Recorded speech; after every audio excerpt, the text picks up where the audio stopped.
The Department of Justice has dropped a criminal probe and civil lawsuit against former President Trump's one-time national security advisor, John Bolton. The DOJ accused him of using classified information in his tell-all memoir. The Room Where It Happened is the book. You've probably heard of it before. Bolton accuses the president, then President Trump, of attempting to leverage U.S. foreign policy to help him win re-election in 2020. And it all comes a year after former President Trump sued Bolton in federal court for failing to complete a pre-publication review for classified information. The decision to drop this case also means the DOJ is ending its efforts to seize Bolton's $2 million advance for the book and any future proceeds as well. So this clears the path. Former Ambassador John Bolton joins us now to talk about all this. And sir, thank you so much for coming on the show. Glad to be with you. Thanks for having me.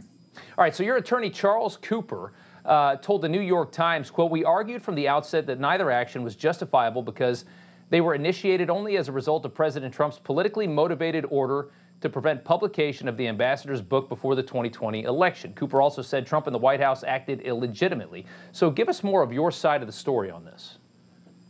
Well, I think it's very clear from public comments that appeared in the press in early 2020 that Donald Trump was determined to do everything he could to make sure that the book did not appear before the election, and that the so-called concern about the book containing classified information was simply a pretext to use to try and prevent its publication.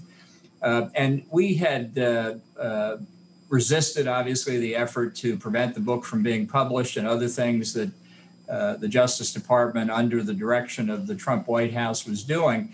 And we sought discovery against the government to prove our point that the whole effort was based on the desire to prevent criticism from Trump getting out on the public record. Mm-hmm. Very important letter filed by an attorney named Ken Weinstein, representing Ellen Knight, the senior director of the National Security Council staff, who reviewed my book after an arduous 4-month clearance process and concluded that there was no classification problem at all with the material in the book.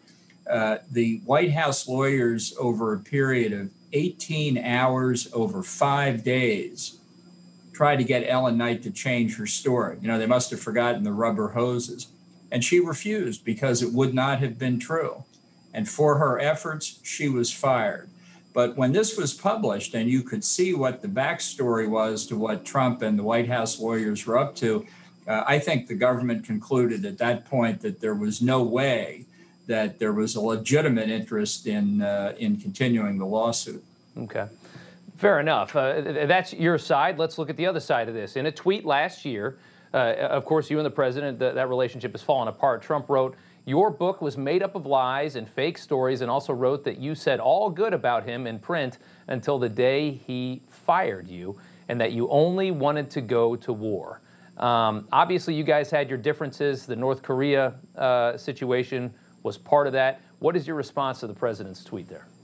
Well, you know, I really don't want to get down at the elementary school level with him, as that tweet revealed, but it's certainly curious that he says the book was made up of lies and fake news, all of which was classified. And one question here I just have, you know, in the book you allege that Trump threatened to withhold aid to Ukraine in order to get that investigation into Biden's son, for the payments that Hunter Biden, who obviously had no business working in Ukraine, was getting all that money for. You make that allegation. I understand that allegation. But in your heart of hearts, do you think that there is any corruption within the Biden family and with Hunter Biden? Well, I don't know. I think Hunter Biden has allowed himself to be used by people who don't have his best interest at heart, or his father's. I think it's a sad story. I don't know what it involves, and if there's any evidence of a breach of American law, it ought to be investigated, no question about it. And if Hunter Biden is found to be corrupted, if that deal with the Ukrainian gas firm was in fact corrupt, does that justify any of the decisions that Donald Trump made, or any of the allegations that you make in your book? Does it vindicate anything? Well, you know, it'd be interesting to see if the Justice Department under the Trump administration found out any criminal behavior by Hunter Biden or anybody else. The trouble with what Trump was doing was he was going completely outside of normal law enforcement channels. And I think whenever a president does that, you're on very, very dangerous, shaky ground. Fair enough. All right, former Ambassador John Bolton. It's good to hear your side of the story. We appreciate you coming on the show. Well, thank you very much for having me. Hey, I'm Rob Finnerty. Thanks for watching. If you enjoyed this video, please join the conversation in the comments below. Don't forget to subscribe, too. Hit the bell icon to be alerted to breaking news. And remember, there's a whole lot more on Newsmax TV, America's fastest growing cable news network. Newsmax TV, where real news for real people.